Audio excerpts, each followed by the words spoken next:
Vladimir Putin. दोस्तों, आज के समय में यह एक ऐसा नाम बन चुका है जो पूरी दुनिया में ताकत का पर्याय माना जाता है।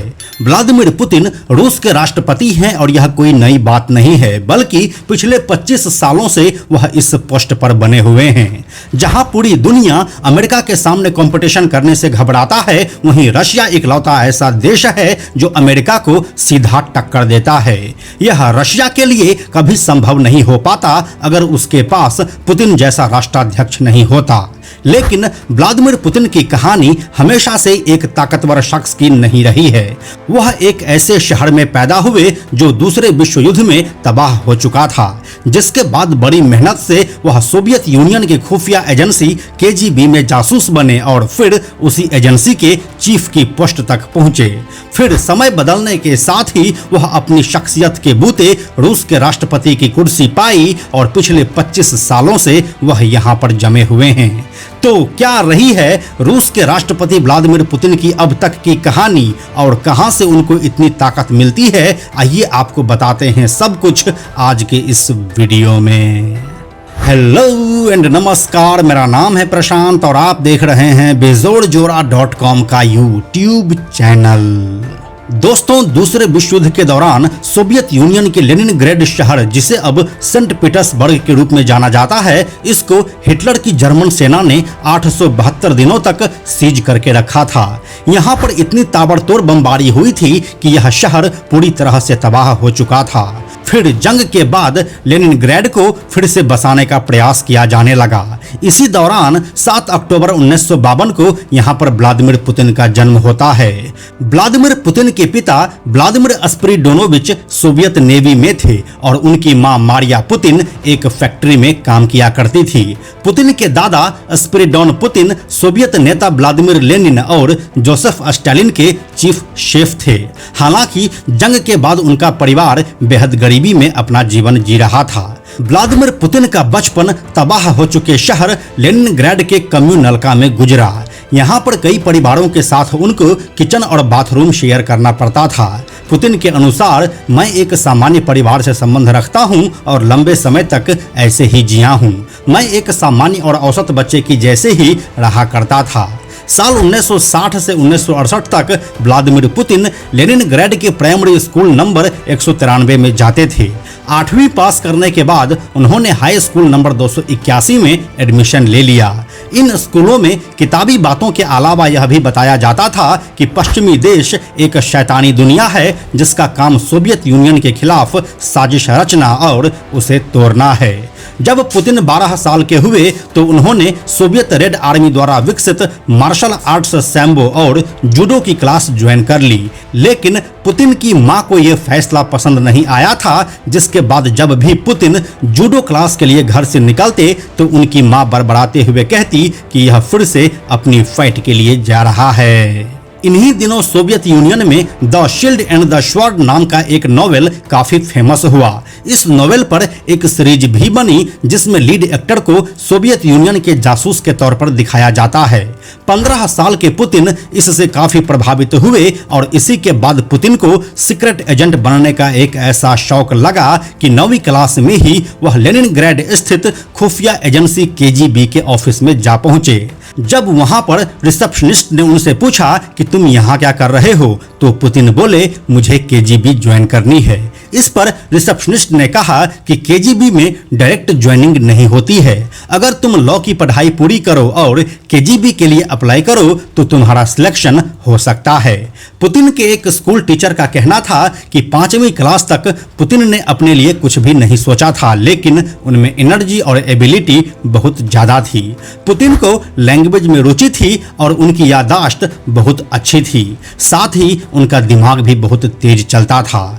इसके बाद पुतिन ने लेनिनग्रेड स्टेट यूनिवर्सिटी में लॉ की पढ़ाई शुरू कर दी, जहां उन्होंने इंटरनेशनल लॉ में सबसे पसंदीदा नेशन ट्रेडिंग प्रिंसिपल टॉपिक पर रिसर्च पेपर जमा किया और साल 1975 में ग्रेजुएशन की पढ़ाई पूरी की। अपने बचपन से ही सीक्रेट एजेंट बनने की चाह रखने वाले पुतिन ने 23 साल की उम्र में सोवियत यूनियन की खुफिया एजेंसी केजीबी में काम करना शुरू कर दिया। केजीबी में पुतिन को केस ऑफिसर के तौर पर लेनिनग्रेड में तैनात किया गया। ऐसा कहा जाता है कि यहाँ पर पुतिन का काम विदेशी लिटरेचर जब्त करना, विदेशी टेलीकास्ट को रोकना और विदेशी विजिटर्स पर नजर रखना था। इसके अलावा लेनिनग्रेड के लोगों के विदेशी संबंधों की निगरानी रखना भी था।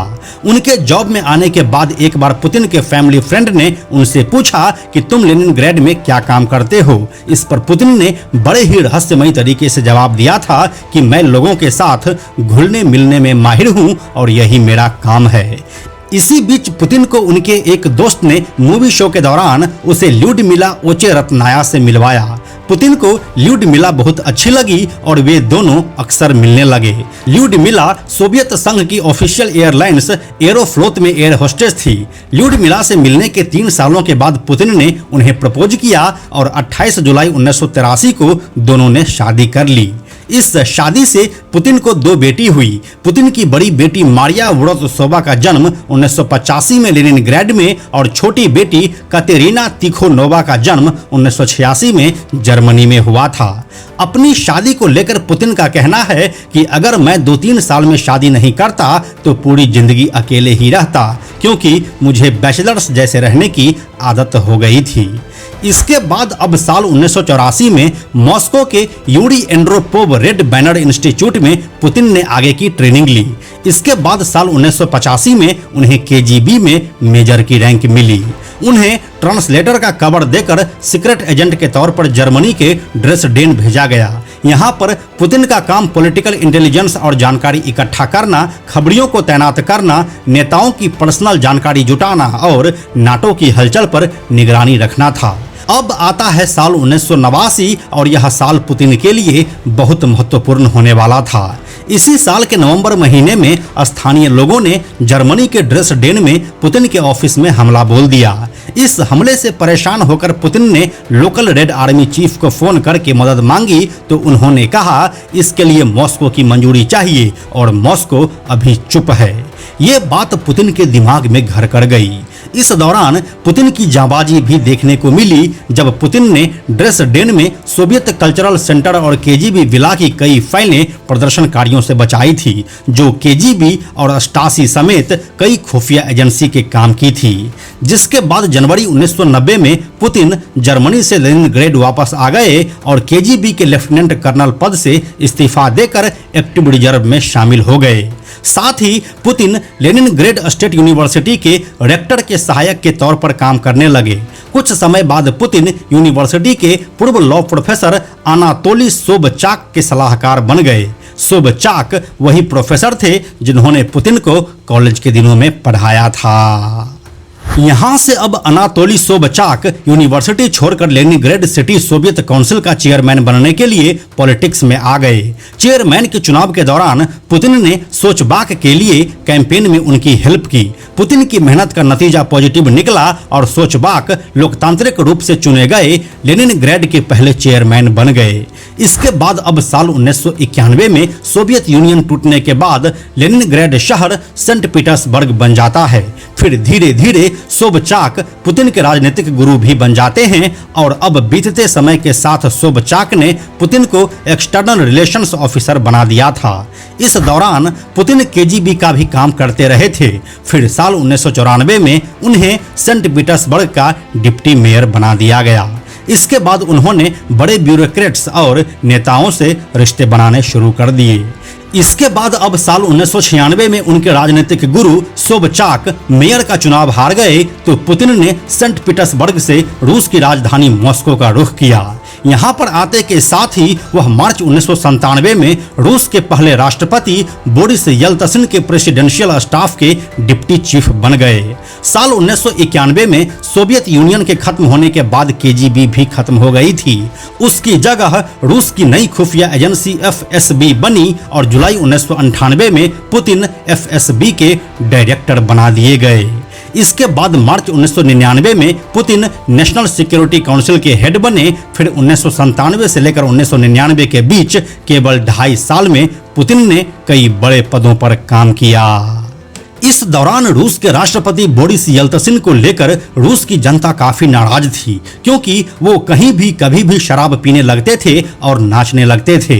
इसके अलावा बोरिस येल्तसिन ने सरकारी सिस्टम को कमजोर कर प्राइवेट सेक्टर को बढ़ावा देना शुरू कर दिया था। इससे रूस में अरबपतियों की पावर बढ़ने लगी थी।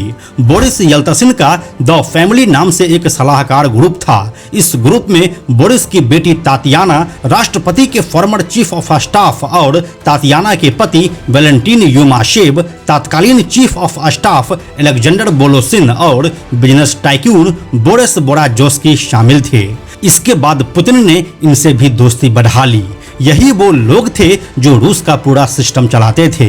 कहा जाता है कि ये सभी चाहते थे कि आने वाले समय में व्लादिमीर पुतिन को राष्ट्रपति बनाया जाए, क्योंकि ये सभी पुतिन के काम और वफादारी से खासे प्रभावित थे। इसी के साथ बोरिस येल्तसिन, उनके परिवार और रूसी ब्यूरोक्रेट्स को एक मनी लॉन्ड्रिंग मामले में पुतिन ने लंबे समय तक बचा कर रखा, जिसके कारण वह पुतिन से काफी खुश हुए थे। अब आता है साल 1999 और इस साल पुतिन की किस्मत पलटने वाली थी। इसी साल के अगस्त महीने में रूस के उत्तरी इलाके दगिस्तान पर करीब 1500 लोगों ने हमला कर दिया। इनका मकसद था दगिस्तान को इस्लामिक स्टेट बनाना। इसके अगले ही दिन बोरिस येल्तसिन ने अपने chief of security Vladimir Putin को पीएम बना दिया और इस समस्या से निपटने का जिम्मा सौंपा। बोरिस येल्तसिन के इस फैसले से रूसी लोग चौंक गए। हालांकि पुतिन ने दगिस्तान को सिक्योर किया और हमले से बचाया। इसके कारण पुतिन रूस में और ज्यादा फेमस हो गए। इसके बाद राष्ट्रपति बोरिस येल्तसिन ने दिसंबर 1999 में फिर एक बार चौंकाने वाला फैसला लिया। बोरिस ने नए साल से 3 दिन पहले कहा कि वह अपना कार्यकाल पूरा नहीं करना चाहते हैं। इसके अगले ही दिन उन्होंने अपने आधिकारिक आवास पर व्लादिमीर पुतिन को बुलाया और कहा, मैं जुलाई 2000 तक राष्ट्रपति नहीं रहना चाहता हूं। साथ ही मेरी इच्छा है कि राष्ट्रपति तुम बनो। इसके बाद 31 दिसंबर 1999 की रात बोरिस येल्तसिन एक न्यू ईयर पार्टी में अपनी सारी शक्तियां पुतिन को सौंपते हुए उन्हें राष्ट्रपति घोषित कर देते हैं। और अब यहां से रूस के नए मालिक व्लादिमीर पुतिन का असली सफर शुरू होता है। रूस के राष्ट्रपति बनते ही व्लादिमीर पुतिन ने अपना पहला भाषण दिया। इसमें उसने कहा कि एफएसबी के ऑपरेटिव्स के खास ग्रुप को मैं बताना चाहता हूं कि मिशन का पहला स्टेज सफल हुआ और दूसरे स्टेज की शुरुआत अब यहां से हो रही है। इसके 10 दिन के अंदर ही रूस की सुप्रीम पावर व्लादिमीर पुतिन को मिल गई और वह अंतरिम राष्ट्रपति बन गए। 3 महीने बाद मार्च 2000 में रूस में राष्ट्रपति चुनाव हुए। इस चुनाव में बोरिस येल्तसिन के द फैमिली ग्रुप के साथ साथ कई ब्यूरोक्रेट्स, नेता और उद्योगपतियों ने पुतिन की बहुत मदद की, लिहाजा पुतिन चुनाव जीत गए। पुतिन लगातार 2 चुनाव जीतकर साल 2000 से 2008 तक रूस के राष्ट्रपति बने रहे। इन 8 सालों में पुतिन के खिलाफ जिन लोगों ने भी आवाज उठाई, चाहे उनमें पत्रकार हो या नेता या कोई अधिकारी, उन्हें रहस्यमय तरीके से या तो गायब कर दिया गया या फिर मार दिया गया। लेकिन जब आपके पास एक बड़ी ताकत आ जाती है तो आपके समर्थक बढ़ते चले जाते हैं और साथ में दुश्मन भी। इससे पुतिन भी अछूते नहीं रहे। ऐसा कहा जाता है कि जब पुतिन ने साल 2000 में रूस के ऑर्गेनाइज्ड क्राइम की कमर तोड़ी तो रूसी माफिया ने उन पर हमला किया। इस हमले में एक कार में बम लगाकर पुतिन की कार के बगल से गुजारा गया और विस्फोट हुआ। इसी साल उज्बेकिस्तान ट्रिप के दौरान पुतिन पर उग्रवादियों ने अटैक किया। इसके अलावा रिमोट कंट्रोल बम से पुतिन की कार के पास विस्फोट भी किया गया, जिसमें उनके कई साथी मारे भी गए। हालांकि इन सभी हमलों में पुतिन बच गए। साल 2002 में याल्टा ट्रिप के दौरान पुतिन के ब्रेड जैम में जहर डाल दिया गया, लेकिन पुतिन यहां भी बच गए। स्नाइपर बम विस्फोट और फियादीन अटैक का कई बार सामना कर चुके पुतिन हर बार अपनी जिंदगी की जंग जीतते चले गए। पुतिन के आज इतने दुश्मन है कि इतनी पर्सनल सिक्योरिटी होने के बावजूद उन पर 43 बार जानलेवा हमला करने की कोशिश हो चुकी है। दोस्तों, अब हम आपको यह बताते हैं कि पुतिन ने रूस की सत्ता में बने रहने के लिए क्या क्या किया। तो आइए इन सभी बातों को हम बारीकी से बताते हैं। रूसी संविधान के मुताबिक कोई भी व्यक्ति लगातार 2 बार से ज्यादा राष्ट्रपति नहीं बन सकता है। इसके चलते 8 मई 2008 को पुतिन ने अपने पीएम दिमित्री मेदवेदेव को रूस का राष्ट्रपति बनवाया और खुद पीएम बन गए। नवंबर 2008 में दिमित्री ने संविधान संशोधन करके राष्ट्रपति का कार्यकाल 4 से बढ़ाकर 6 सालों का कर दिया। इसके बाद साल 2012 में पुतिन फिर से रूस के राष्ट्रपति बन गए। उन्होंने लगातार राष्ट्रवाद को पुश किया और देश की जनता को सोवियत यूनियन वाला रसूख वापस दिलाने के सपने दिखाए। फिर साल 2014 में पुतिन ने क्रीमिया पर हमला करके उस पर भी कब्जा कर लिया। इसके बाद जनवरी 2020 में पुतिन ने संविधान संशोधन के जरिए 2 टर्म तक राष्ट्रपति रहने की सीमा खत्म कर दी और इसे सही साबित करने के लिए उसने जनमत संग्रह भी करवाया। इस समय तक रूसी जनता में पुतिन की पॉपुलैरिटी इतनी ज्यादा बढ़ गई थी कि जनमत संग्रह में उन्हें 76% वोट मिले। इसी के साथ पुतिन के साल 2036 तक राष्ट्रपति बनने का रास्ता पूरी तरह से साफ हो गया। इससे पुतिन सोवियत संघ पर करीब 3 दशकों तक राज करने वाले स्टालिन से आगे निकल जाएंगे। फोर्ब्स के मुताबिक साल 2013 से लेकर 2016 तक लगातार 4 बार व्लादिमीर पुतिन को दुनिया का सबसे पावरफुल पर्सन घोषित किया गया था। व्लादिमीर पुतिन रूस के सबसे अमीर व्यक्ति माने जाते हैं। पुतिन की बेटियों की गिनती रूस की सबसे अमीर लड़कियों में होती है। इसके अलावा पुतिन ने रूसी अरबपतियों के ग्रुप ओलिगार्की पर भी मजबूत पकड़ रखी है। पुतिन अक्सर अपनी पर्सनल लाइफ के बारे में चर्चा करने से कतराते हैं। इसी दौरान शादी के 30 सालों के बाद साल 2013 में पुतिन ने अपनी पत्नी ल्यूडमिला को तलाक दे दिया था। कई मीडिया रिपोर्ट्स में पुतिन का नाम रूसी नेत्री, मीडिया मैनेजर और एक रिटायर्ड रिदमिक जिम्नास्ट अलीना काबेवा के साथ जोड़ा जाने लगा। हालांकि पुतिन ने कभी भी इस बात को एक्सेप्ट नहीं किया। इसके बाद फरवरी 2022 में पुतिन ने यूक्रेन पर हमला बोल दिया। पश्चिमी देशों ने यूक्रेन की मदद की और यह जंग पिछले 2 सालों से अब तक लगातार जारी है। पुतिन ने इस दौरान कई बार परमाणु हमले की भी धमकी दी है। इससे पहले साल 2015 में पुतिन ने युद्ध के बारे में कहा था कि लेनिनग्रेड की सड़कों ने 50 साल पहले मुझे एक नियम सिखाया था कि अगर झगड़ा होना ही है तो पहला मुक्का आपको ही मारना होगा। और यही स्टेटमेंट व्लादिमीर पुतिन के साथ अब रशिया का भी पर्याय बन चुका है।